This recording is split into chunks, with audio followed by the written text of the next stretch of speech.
Good evening, everybody, and welcome to Championship Monday and another edition of What's Up, Cuz. This is our special NCAA Championship edition. And Cousin Lance, before I can call it What's Up, Cuz, we can't do that for tonight.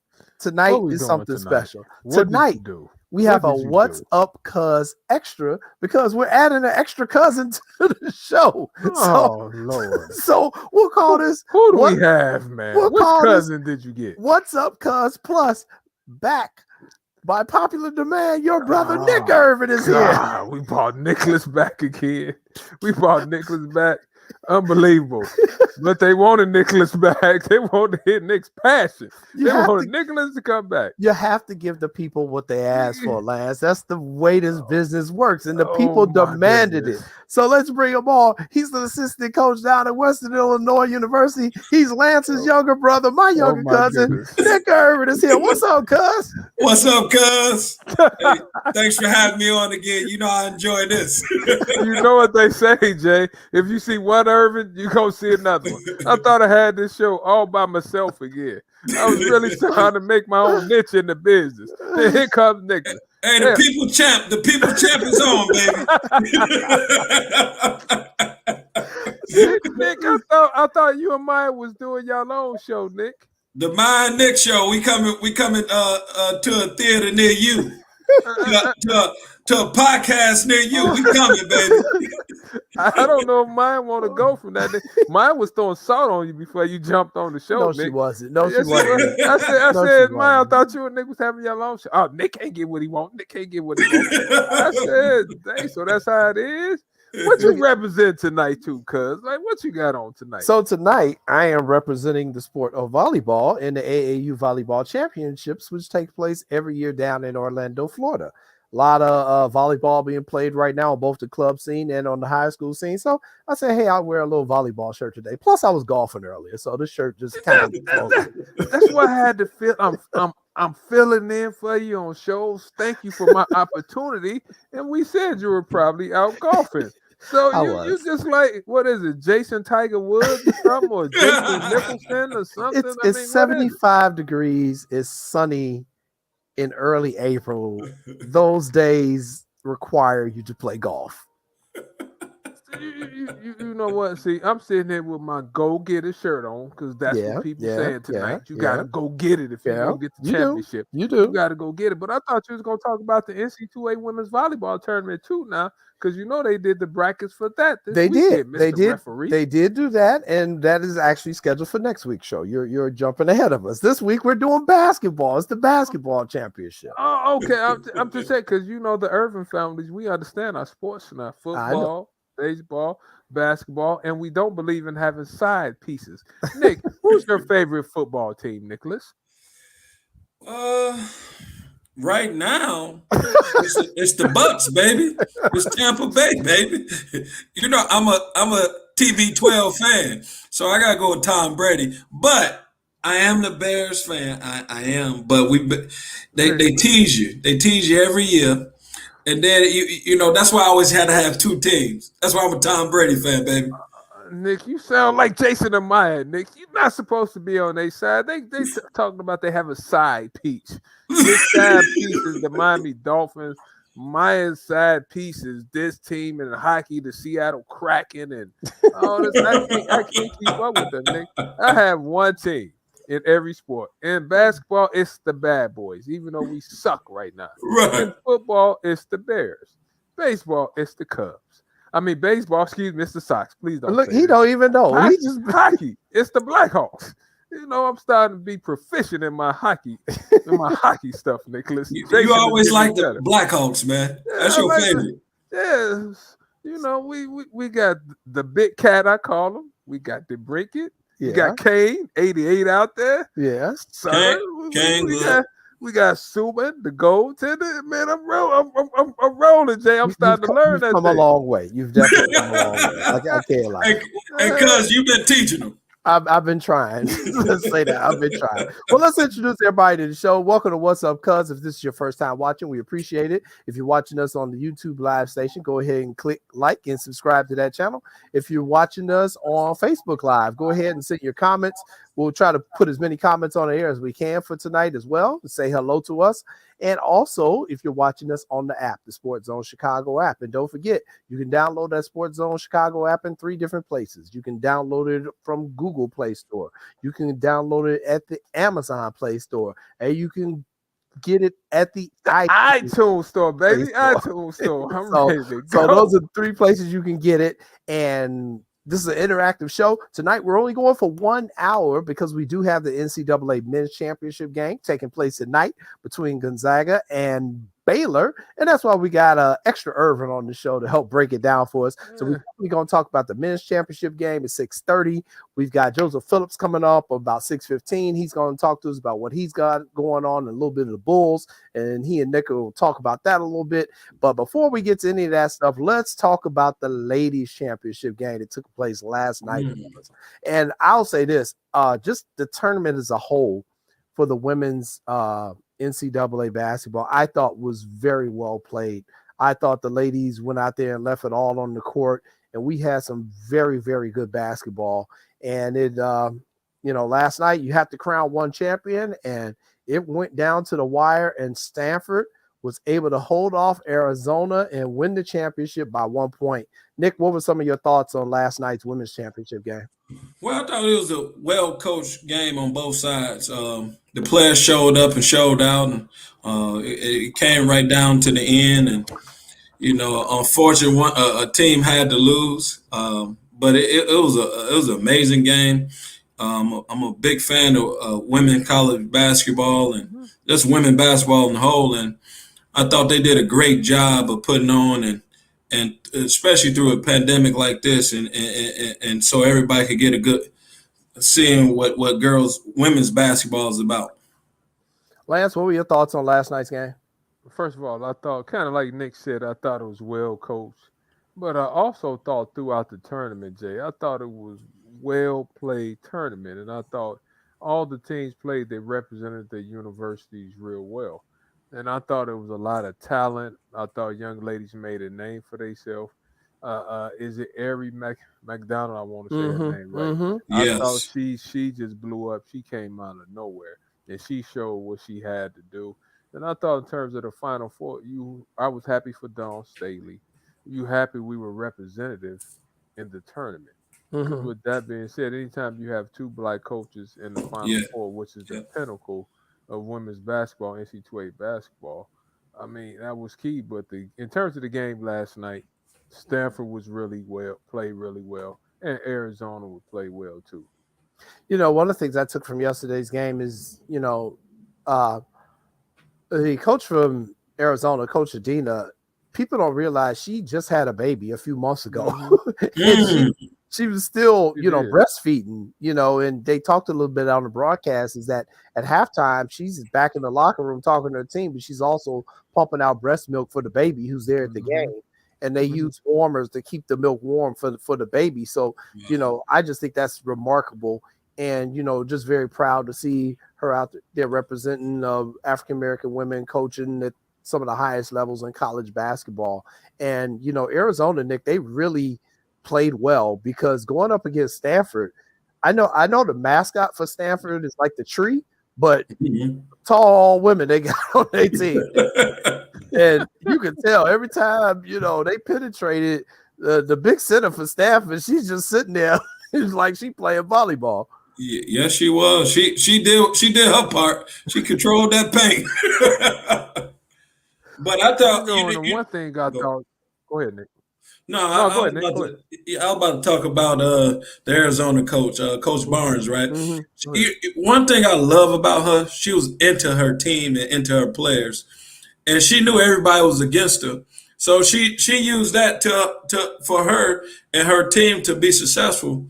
She told them like it's us against the world. So we're going to come out and play hard and just play with a chip on our shoulder. I thought she did a great job of preparing her players and getting everybody on one accord. I thought about that too, Nick. And when she said what she said, I didn't find nothing wrong with it. Oh, no. Like people said she shouldn't have said that, but she knew her team. And anytime now, we all know sports now. Let's check this out. She was not favored to beat Texas A&M. Nope. And our girl Kelly. That was Kelly. She Mhm. wasn't favored to beat UConn the next day. Nope. She wasn't favored to win the championship game either. So now we know, like you are, Nick, you are master motivator. You have to be Right. able to motivate your team. And her team fed off her energy. And it's a point in time for everything. She was having a real experience with her team. That's why the young ladies played so hard for her. Absolutely. You have to be able to draw on something. And I said that on Sean and Maya show this morning. What she did, and like Sean said, you have to know your team. And she knows her team. She Yes, did you an do. excellent coaching job. I was sitting there when she was saying that and watching her coach. I was like, "Ooh, I could play for her." I was like, give me a I was jersey. like, "Man, let me go out there and suit Yeah, up for her." right. Right. But Right. I think in the game, y'all, like Stanford's size really has something to do with the way Arizona played. They still had a chance to win it down the stretch. But when you 5'6", maybe driving up against the trees, like you said, Jones, the guard that was MVP of the tournament, she was like 6'2". Hall was like 6 feet. So they had trees in there, and it was tough for her to get a shot off. And the one thing I said when I read the stats, y'all, Arizona starters, Eric McDonald had 22. How many points y'all think the other starters had? I don't think anybody else hit double figures. The other starters combined had 11 points. Yeah. Wow. That's That's the not game. enough. That's the Yep. game. That's the That's the game. game. It's second chance points. So that's the game. They need somebody else to pick it up a little bit.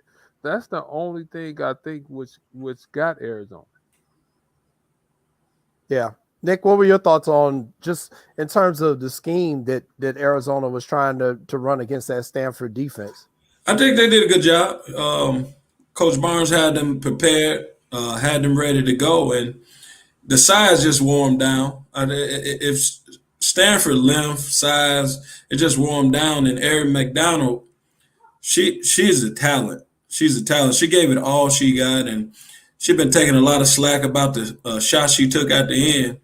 I'm a firm believer in when you the person, you the best player, you better take the shot. So I understood, I got it. I'm not mad about the shot at all because she got them to the promised land. She got them to that game. Mm.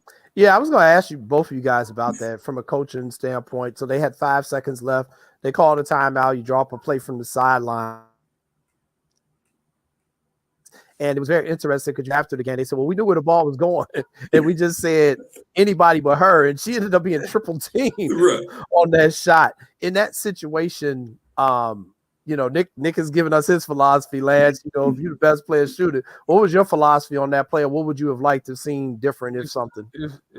It's twofold. From the Stanford end, if I'm coaching, I'm over on the Stanford side, we're going to let everybody but McDonald beat us, right? Yes. So you figure throughout the game, they was going to throw multiple players at her, doing at least at that part of the game also because you're not going to let them beat you, right? So with that being said, if I'm Arizona leaving the huddle, I probably would have said this.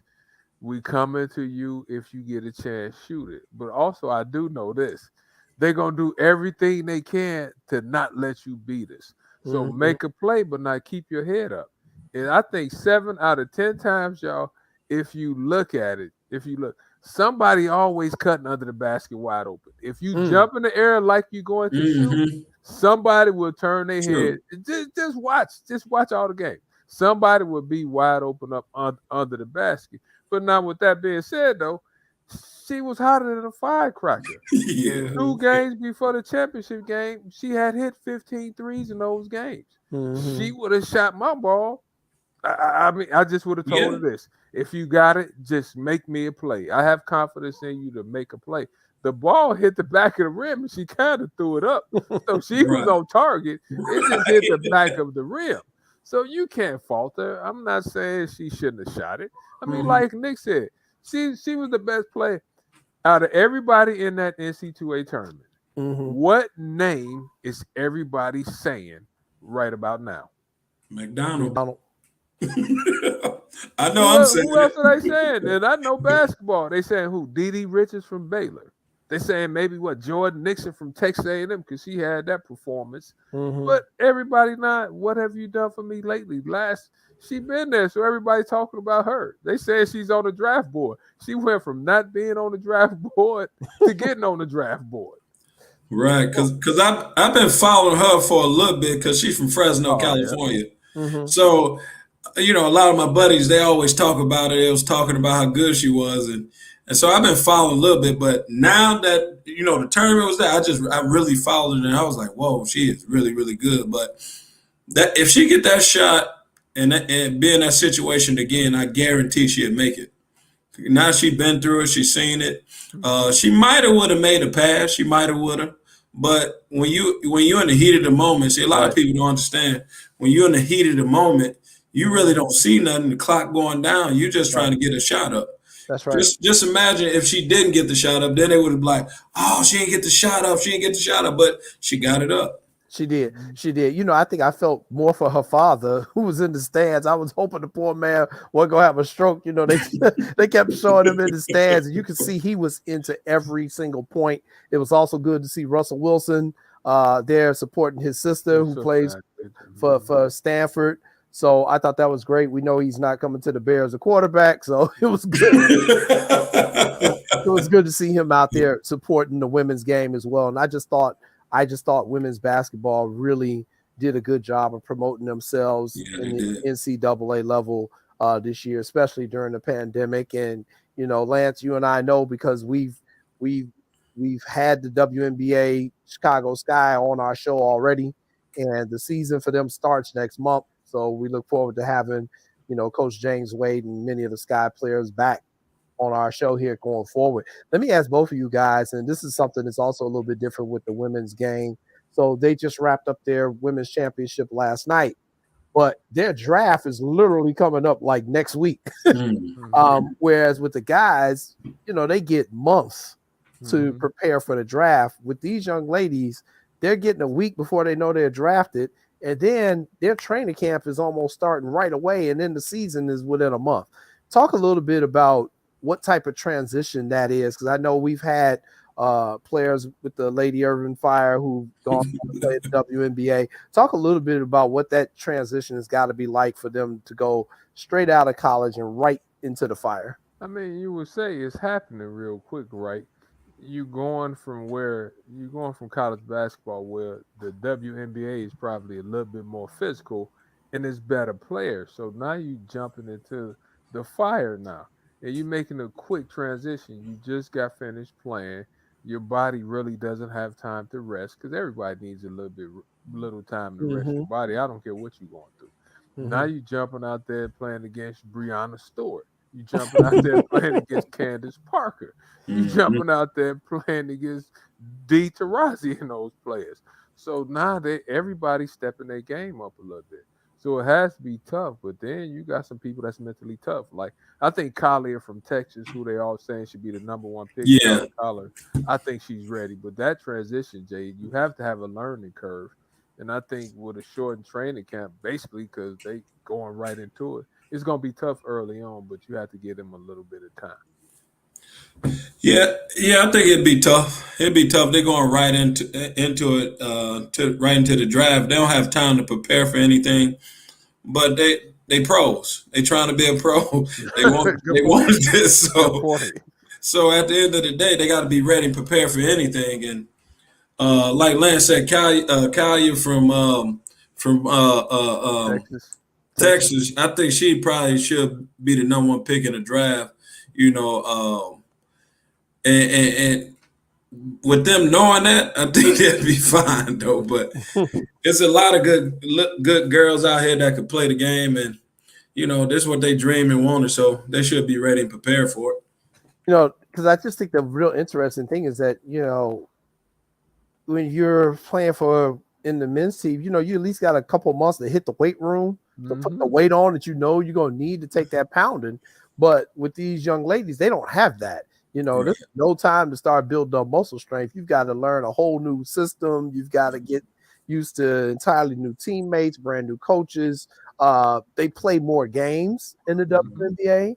So you've got a longer season in your college season as well. So, I think sometimes we just take things for granted as we talk about women's basketball. And I always try to bring to light just some of the differences and some of the things that they have to go through.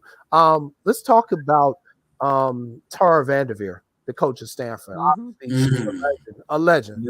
It's got gold medals in the Olympics. It's got an NCAA championship. To be able to coach at one school that long, Lance, what is it that she is doing right that Stanford says, nope, we're keeping her here like legendary status?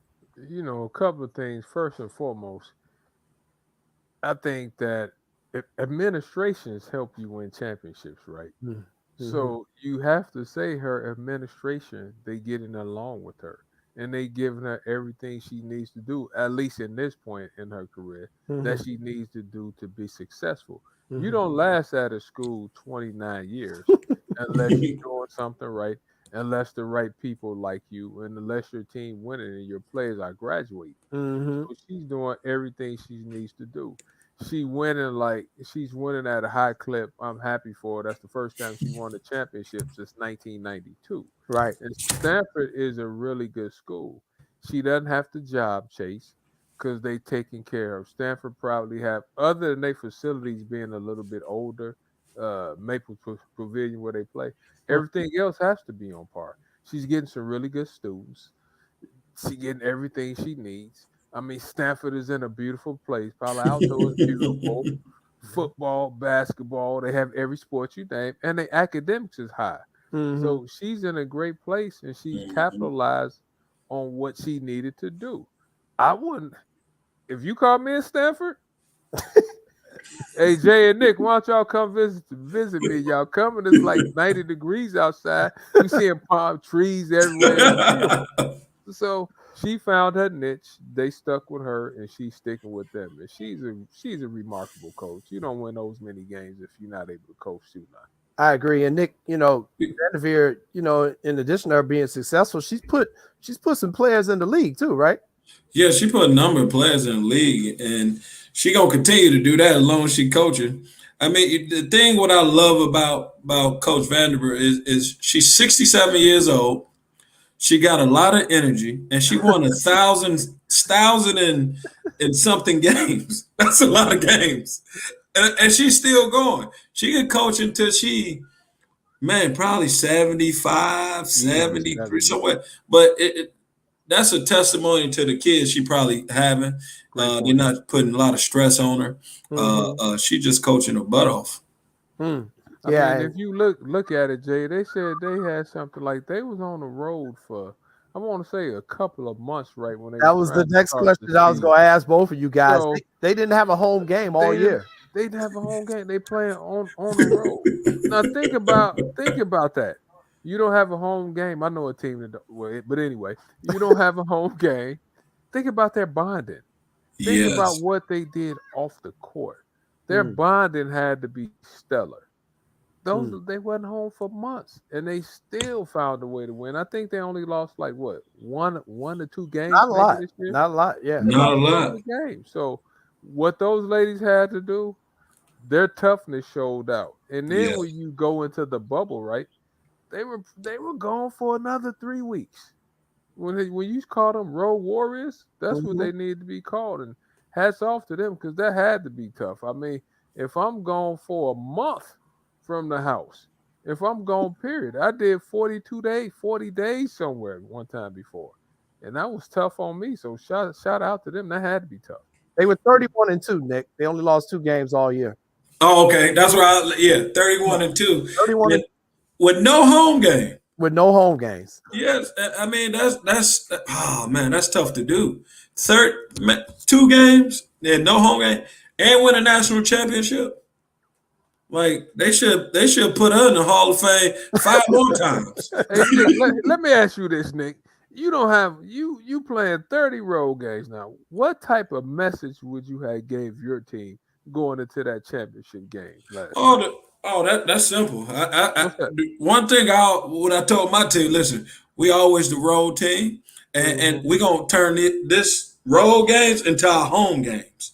So That's what she probably did. She told them, listen, we on the road, so let's throw that out the window. All the games is on the road. So we got to use this to our advantage. We got to make sure that everybody know that we here to play, and it ain't no fans here like that. So therefore, we're gonna use this as our home game. And man, that's the thing I would have told them. Like, no matter what, you got to perform. You gotta play. So, being on the road is nothing. Mm-hmm. Yeah, without doubt. All right. Well, it looks like we got our buddy getting ready to join us. He looked like a masked man. I don't know if he's Batman presentation or what he's doing, but that's our good buddy. We're getting ready to bring him on. He is the sports editor at the Chicago Crusader. Remember, they are co-sponsor in this show with us. You can follow them at chicagocrusader.com. He is their sports editor, and he comes and joins us every Monday. Our guy, cousin Joe Phillips. What's up, Joe? What's up, cuz? Yeah, Joe. What's up, Nick? What's up, Joe? What's up, baby? How you Hey, doing? Here go cousin Joe. I see Nick all the time, man. I saw Nick when I was working in the late shifts at CVS overnight.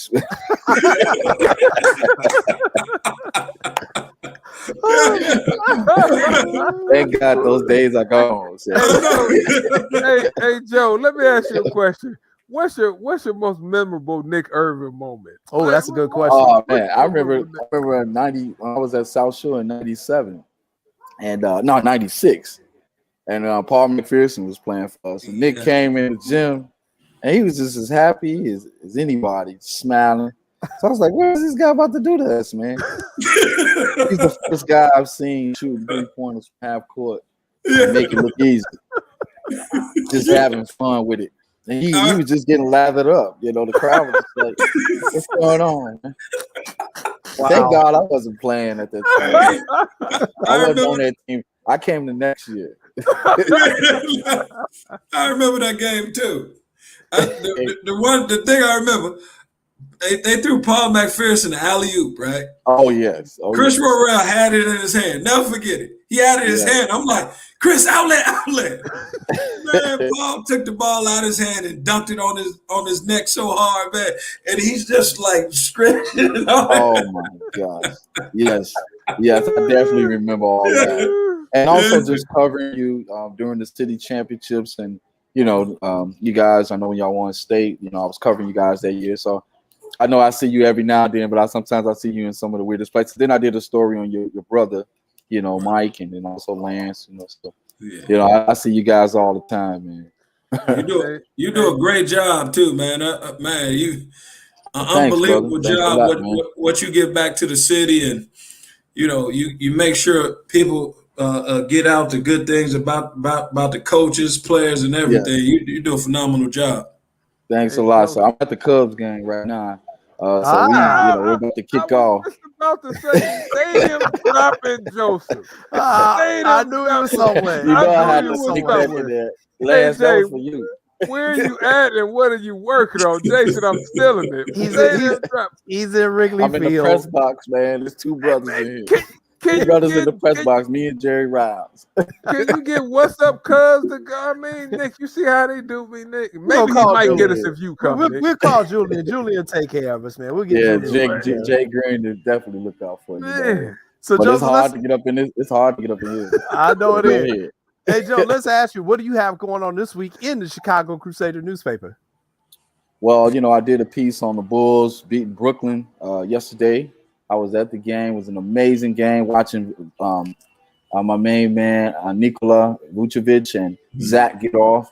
So I'll talk about a little of that. And then in addition to that, I did a piece on the Cubs and White Sox. The Cubs ended up beating the Pirates in the series. And then the White Sox, even though I thought they should have won that series, I think they're going to probably come out with a lot of steam and win the next 2 or 3. But those were some tough losses over the weekend. Yeah, and I was going to ask you about the Bulls because, there was so much going on this weekend. I didn't even get a chance to watch them play the Brooklyn Nets yesterday. And then I looked in the score and I found out they won. And I was like, well, how the hell did this happen? Because Brooklyn done recruited everybody they could but to the team. James Harden is hurt. Well, that's what I found out. That Harden was hurt. Then I heard KD KD didn't play. KD didn't play. I said, okay, it makes sense. This is how we won the game. But but they had Blake Griffin. They have Blake Griffin and LaMarcus Aldridge and Kyrie Irving. So since I got all you guys here, let's just talk about this real quick with the Bulls. They made the trade. Kobe White is still kind of struggled. It's like he's going through a sophomore slump or something. How do you see the team getting better since the trade? Because the record hadn't showed it, but we know on paper they're definitely a better team, Joseph, and you're there, you see all the games. So yeah, like Billy Donovan said, and well, I'm going to say what Will Perdue said, and I think he said it best. He says that tape never lies, okay? When it comes to when you're playing a game the right way, like on Sunday, you have to keep that up every single possession and every single game. You can't keep lowering your standards every game. Whenever the Bulls lower their standard, they fall back to a slump. Or we're trying to work somebody back into the lineup who was injured. Those days are over. They put Kobe White on notice. I know that he had the COVID situation, but I think they kind of messed with his confidence a little bit. So his game is a little bit out of whack. They need to get him back to moving without the ball versus handling the ball. And Satoransky is playing a great point guard position, which is helping the team to balance out. And they need to run the offense through two guys, and that's Zach LaVine and Nikolai Vucevic. No ball hesitation, no pounding the ball. Just move the ball, get it to the big man, run your offense through him, and everything should be gravy. So let's get the coaches. Let's get the coaches' perspective on that, Lance and Nick. I think it's going to take some time, right? I think they're 1-4 right now in the games in that small sample size. I think Vuk is getting his 20 a game. But now also Zach LaVine, I think Zach was probably averaging like 26, 27. Now I think Zach is averaging 19. So it just takes some time. Y'all remember when the Lakers picked up their big three? It took some, not the Lakers, the Heat. When LeBron and them, they all hooked up, it took a minute. So it's just going to take some more time for them to have some more practice and stuff. Because I think once they get a few practices, Nick, I think they'll do fine. But with that being said, the sample size is so small, 4 or 5 games, you can't really tell. But I think Vuk is doing what he's supposed to do now. He's getting you 20, 10, and I think he's averaging like 3-4 assists the last time I checked. So they'll be all right once him and Zach get used to playing with each other, because it's hard. You drop from 27 to like 19 or something like that. Yeah. You just need some time. What you think, Nick? Well, they got they got a star and a superstar. You know, Zach LaVine is a superstar. Vukic is a star. Okay, but I agree with what Joe said. Is Kobe White is the X factor. If Kobe White could get going, I think they got a chance to have a 3-headed monster with them. But Zach got to lead them. Zach got to be the guy that, you know, score down the stretch. They go to that pick and roll with the big fella in him. But I think Billy Donovan got what it takes to get us over the hump and get us to the playoffs. Nick, your girl Maya just said Zach is not a superstar. Zach is a superstar. Yes, we know he's an all-star. Hey, tell Maya. So y'all going against Maya? Tell Maya Zach LaVine was an all-star. There you go. He was. He was. Okay. All-star. Right. And he carried the Bulls. This is true. This is definitely true. All right. Well, Joe, hey, thanks a lot, man. We appreciate you jumping in. We know you out there at Wrigley Field. Hopefully you can get the Cubs a victory. Who are they playing tonight? They're playing the Milwaukee Brewers. They just came off a series with the Minnesota Twins. I know the Twins laid the hammer to, so thanks a lot, Twins. And, we can, we hopefully we can pay them back, tonight. All right. Hey, sounds Joe, good. Hey, Jay, what's that bad man that plays for the Milwaukee Brewers? Is it Christian? Christian Cheating? Christian Cheating Yelich? No. Oh, Lord. Here you go with a conspiracy. Yeah. Oh, QAnon Joe. He know what pieces are coming. He know what pictures. You called him out. I'm lying to you. You called him out. All right, Joe. Yes. Root the Cubs on. Let's go, Cubbies. Okay. Thanks a lot, Joe. All right. Enjoy the game. All right, we're going to take our commercial break, our only commercial break, and then Nick, Lance, and I, we're going to chop up this men's championship game that's coming up tonight. We'll be back in 90 seconds. You're watching What's Up, Yes, sir. Autism is a spectrum disorder. This means it affects each and every person differently. People with autism explore the world in unique ways. It's time to start seeing autism from a new perspective. I'm Megan Sinisi, Miss Central Pennsylvania, asking you to pledge to be an acceptance ambassador today at FromANewPerspective.org. With your help, we can inspire a community of inclusion for the 3.5 million Americans living with autism. Accept, respect, empower. Right now, the COVID-19 vaccines are available to millions of Americans, and soon they will be available to everyone. This vaccine means hope. It will protect you and those you love from this dangerous and deadly disease.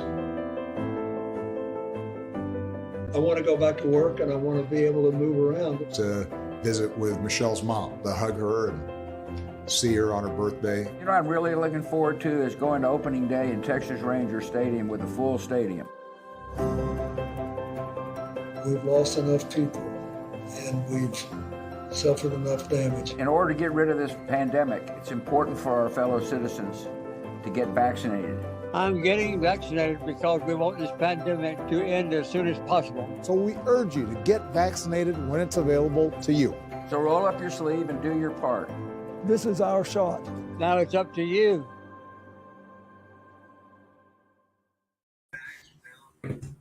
All right, we are built. Welcome back to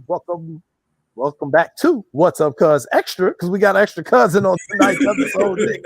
And we're getting ready to get into the men's championship game, which is going to take place tonight, coming up about 8 o'clock Central Time here in Chicago.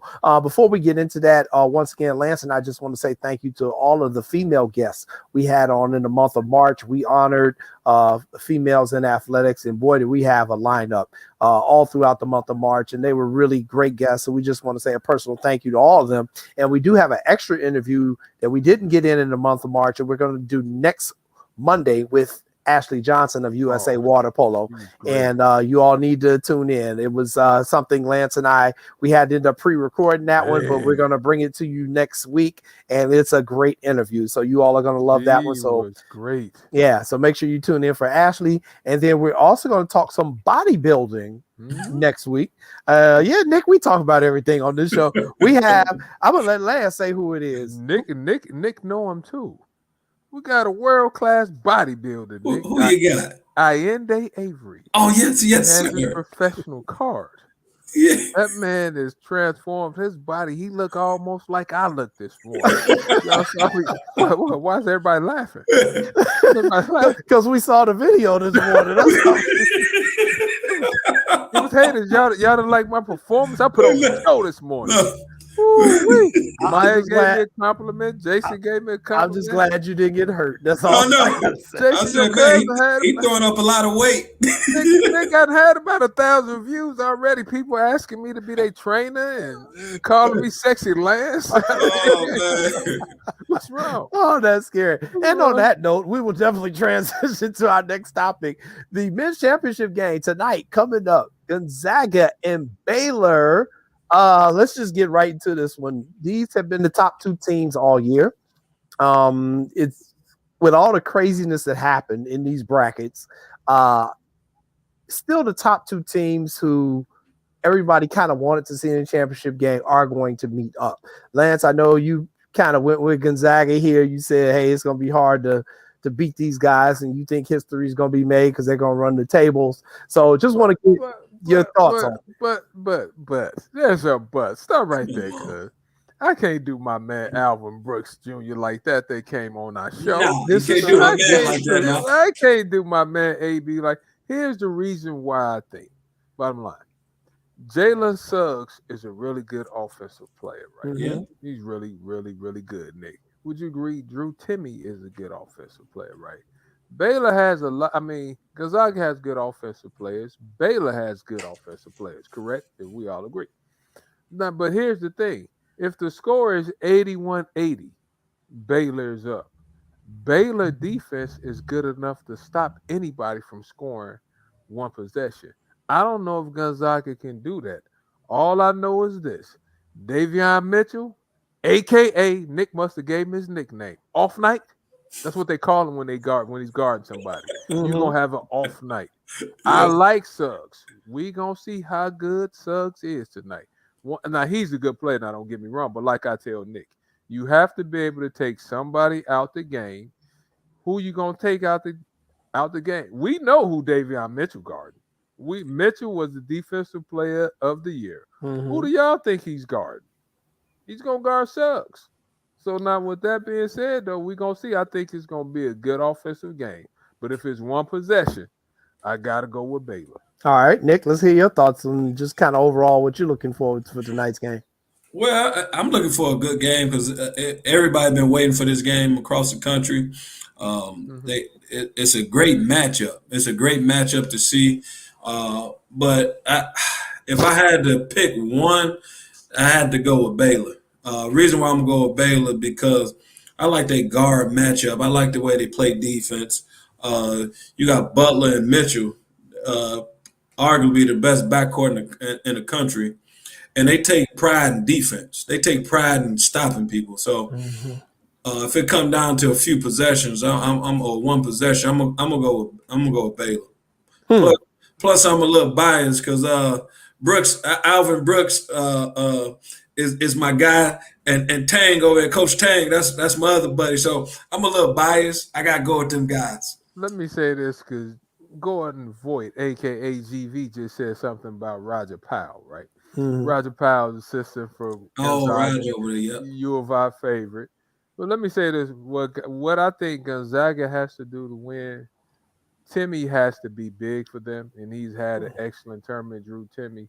But now they can't not let Baylor pound them on the glass. Gonzaga is susceptible to giving up a second shot. Baylor strives when you give them a second shot. Baylor is shooting 44% from the three-point line, 43, excuse me. Yeah. They lead the team in three-point shooting percentage. So now, Gonzaga defense has been shaky of late. We all know that. But for them to win now, Drew Timmy has to be big. And then Crispert, I think, he has to shoot it well from the outside like he's been doing. So I think Baylor will walk away with it. And Suggs, like I said, Suggs is good. I'm not taking nothing. Suggs a bad boy. Suggs a bad boy. So this is going to be an interesting, high-scoring game. But also, last point about Gonzaga, for them to win. If they have more than 12 turnovers, they can't win the game. Okay. Baylor will turn you over. See, Baylor got a big three. Gonzaga got a big three.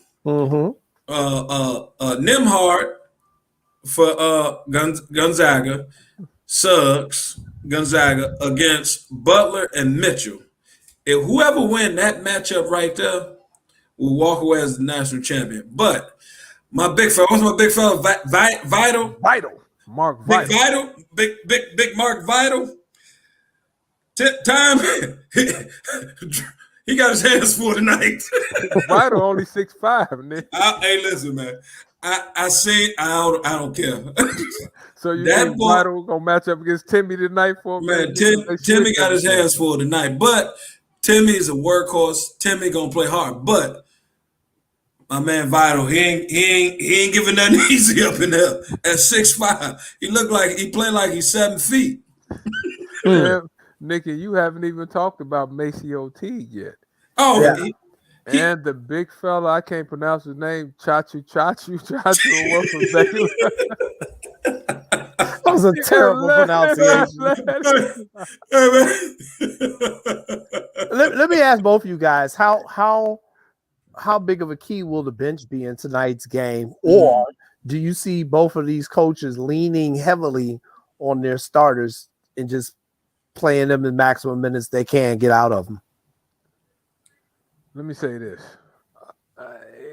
The starters will play, but you need somebody to come off the bench and do a really good job. I think Gonzaga Watson, when he comes off the bench, he cannot foul. He cannot get in foul trouble. He has to have a good game coming off the bench. Now, what Baylor has, they have Flagler coming off the bench. Oh, man. Flagler scores that ball at a high clip, and he could guard. And my man Myers, who has the haircut, the haircut all nice. And Myers like 6'7", and he can score the ball. So if we go on by bench, I have to get a bench to Gonzaga. I mean, the coaching, they're going to wash each other out. Yeah, both of them great coaches. Because both of them really good coaches. I mean, Scott been doing it for years.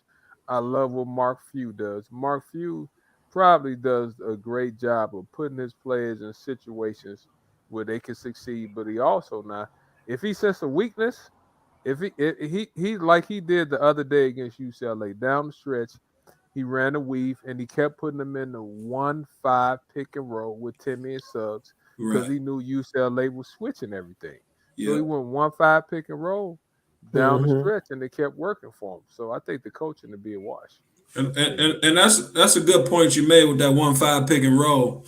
I think we're gonna see a lot of that tonight because Baylor do a lot of switching as well. Mhm. So we're gonna see a lot of 1-5 pick and roll. If Baylor could stop that screen and roll with Suggs or with Nemhard, and I think they'll be fine. But bench wise, you got to go with Baylor because they go 10 deep. They can go 10 deep.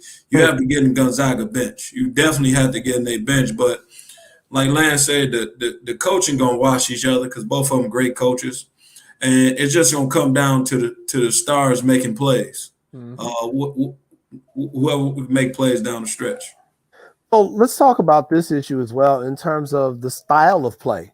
Let's talk about the style of play. Nick, if you're coaching Baylor, what style of play are you looking to play offensively and defensively?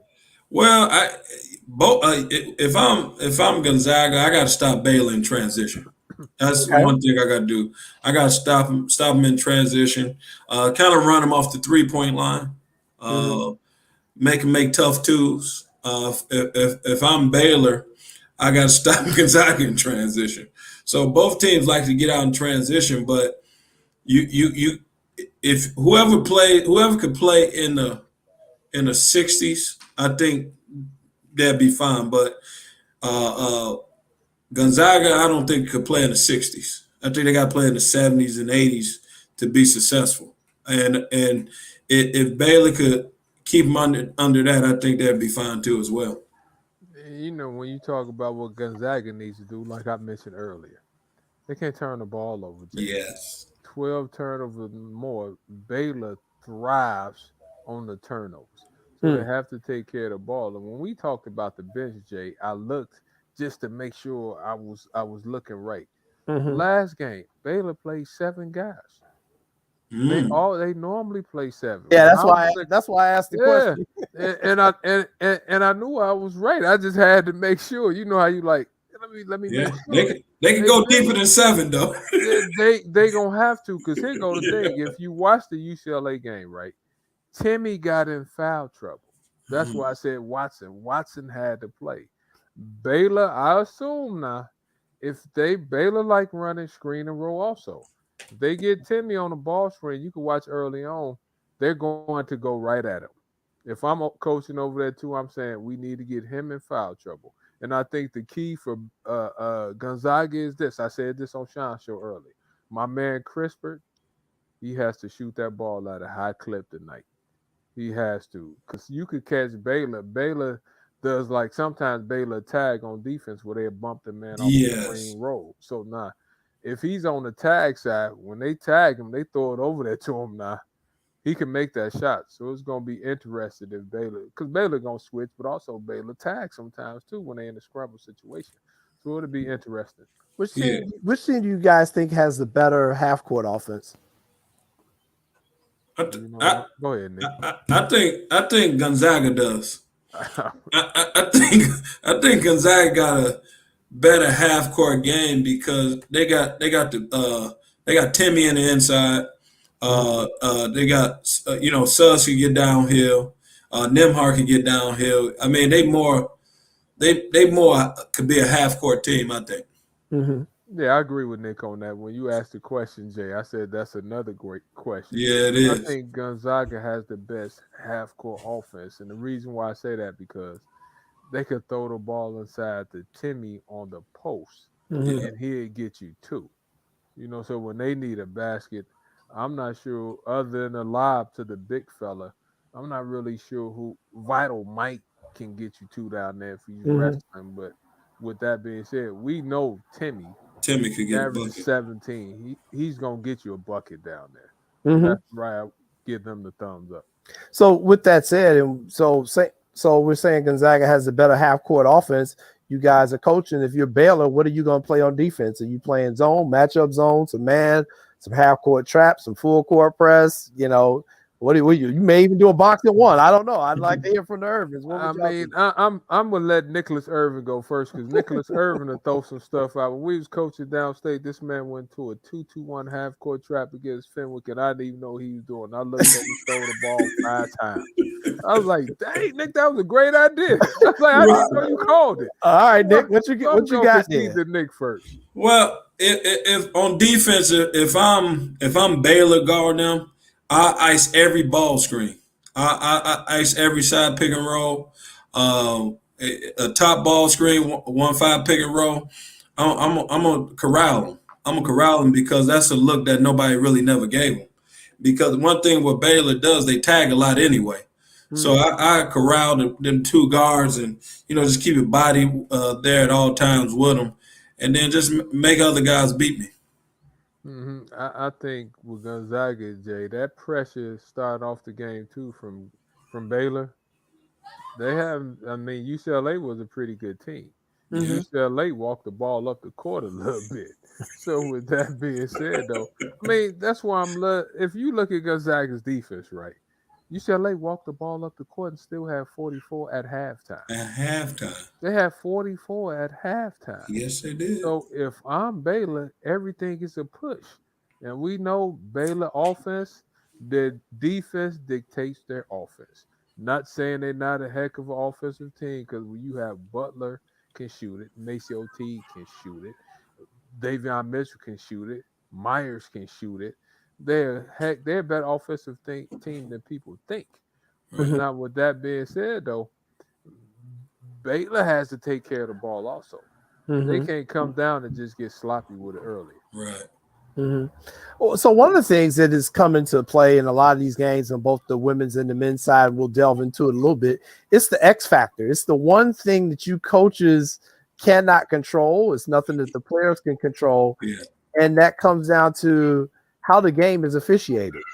I've had this debate on Facebook with a lot of my friends on, well, what do you want the refs to do? Sometimes you're saying they calling everything, they calling it too tight. Then other time you say, well, let him play, and then it's like, oh, now he's mugging the guy. So, I will say in championship games, the officials do tend to let them some of the little tic-tac fouls go and just let the athletes try to settle it. But once you get in that situation, you have to adjust. And I think a lot of times we say, or you'll hear coaches say, well, we had to adjust the way the refs were calling the game.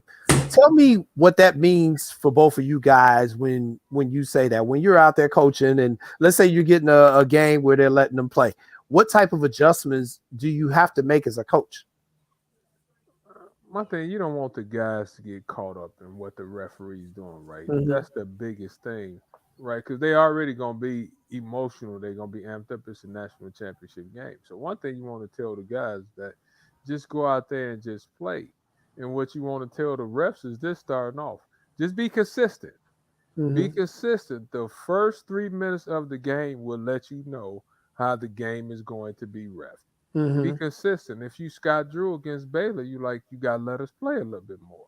If you Mark Few, you over there saying, oh, man, they bumped the cutter. I thought we wasn't bumping the cutter. They got their hands on us now. You're not supposed to put hands on us. So early on, it's a cat and mouse game. And from a referee, Jay, the way you start the game now, you can't be flip-flopping when you a ref now. You can't. Why you got to put my name in it all of a sudden? Because you can't call a touch foul here and miss the touch foul here. What you think, Nick? I think consistency is the key. You hit it right on the money. They got to be consistent. But if I'm Gonzaga, I might be on the rest a little bit early about the physicality of Baylor because they physical. So I gotta let them know early. Like, listen.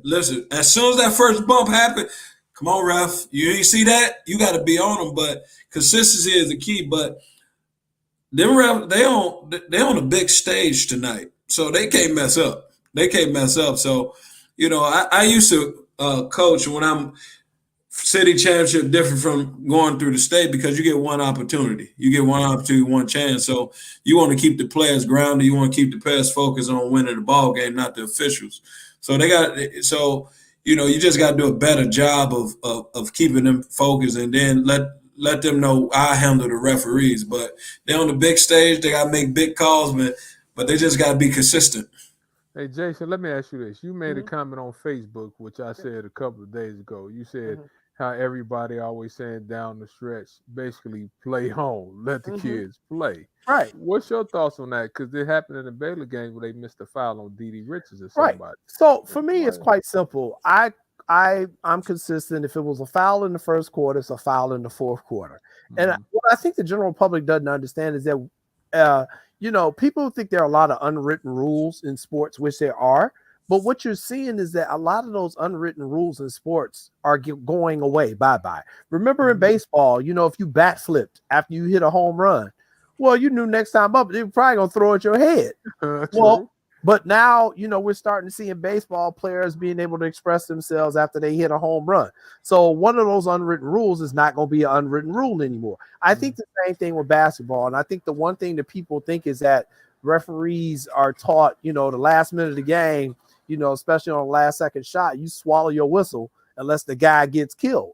Well, that's not the case. We don't do that. You're supposed to call that foul. Now, when I watched that Baylor UConn women's game, those were two egregious misses by that officiating staff. And it wasn't just on the last second shot. There was an and one with 1 minute left that Baylor had committed on UConn. So they didn't call either one of them. So it's even, but that's not what we're there for. We're not there to make it even. We're there to officiate the contest. So if you blow the call, you blow the call. And they blew two critical calls in that game. And that opened up just a flood of criticism. Now, we can nitpick all day long. They're going to miss calls. That's just the way players are going to miss free throws. You coaches are going to call the wrong damn play and then go, oops, I shouldn't have done that. So a bunch of mistakes happen during the game. But you have the best of the best. And I think that's the other thing the public needs to understand. Just like you had the best two teams playing in this game, you have the best referees on the college level on these games.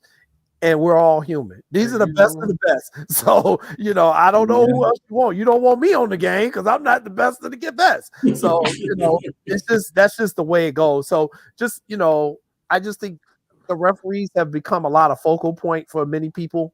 And I don't like when they do that. Just try to concentrate on the teams. Somebody's going to win, somebody's going to lose, and there are going to be missed calls, and there are going to be some absolutely great calls that are made. So it's a very difficult game to officiate. Them dudes are big, they fast, it's hard to do. So we got about a minute left. So I just want to ask you guys real quick in one word, because we got to do a tribute right after this. Lance, who's going to win tonight's game? Give me a name. Baylor. All right. Nick, who's going to win tonight's game? Baylor. And I'm going to say Gonzaga because I want to be different. Even though I said Gonzaga was not going to win the championship. Gonzaga earlier. I kind of think they're going to win this one. I think they're going to win it. I think that last second shot is really going to give them that boost that they need, and they're going to win the game. So that's my prediction, and we'll see, who is right, next week. But we got a few more seconds left in the show, and I wanted to end the show because this is our last show talking about the basketball, the college level. And, we're doing this during the pandemic, and during the pandemic, we lost some coaches, coaches that are dear to our heart, coaches that are friends of our family. And so I just want to mention their names, and we're going to put their photos up here for you. And we'll start with our good guy, DK, Donnie Kirksey. Donnie was a coach over at CVS and a great friend of the family. We'll never forget him, and he was very valuable to the Irvin family. We're going to miss Coach Donnie. Also, Coach Lou Hill. This is Lance's guy down at UT Rio Grande. Coach Lou Hill passed away from complications from COVID, as Coach Kirksey did. So we're not going to forget about them. Another person we lost who's a good friend of the family, who put many men and women to college, is our good friend Steve Hudson. Coach, we lost Coach Steve early during the COVID pandemic. And, our thoughts with his wife. He and his wife did a lot to put a lot of people into college. He helped a lot of people and really good friends of our family. And then a few weeks ago, we had a shocker, not a COVID-related death, but rather a complication from a surgery. My friend, who was a college basketball official, but she was also a coach and a hell of a basketball player in Arkansas, Shay Hobson. Shay passed away a couple weeks ago, and it was just a stunner. I know Corey was floored by it. So we just want to give our respect to those families and remind all of our viewers that we are still in this COVID pandemic. If you want to get the shot, I know it's a personal choice. I've got mine. Lance got his. Nick got his. We recommend you get those shots so that we can get through this thing. But if you're not doing it, that's fine. Just be careful. Make sure you follow the CDC guidelines, and let's try to get through this thing pretty soon. All right. Well, the light is at the end of the tunnel. We can do it. So on behalf of my cousin Lance Irvin, my regular co-host, and my ex-cousin Nick Irvin, who joined us today, we want to thank you for watching What's Up, Cuz. Enjoy the game tonight, and we will see you all next Monday on What's Up, Cuz. Good job.